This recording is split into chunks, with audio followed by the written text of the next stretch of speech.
Nở trắng núi rừng Tây Bắc, cũng là lúc đất trời như khoác lên mình vẻ đẹp tinh khôi và thơ mộng.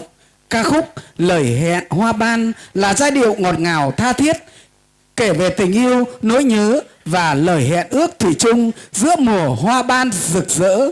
Xin mời quý vị cùng thưởng thức ca khúc Lời Hẹn Hoa Ban do hai ca sĩ Thanh Hưng thể hiện. Xin trọng kính mời.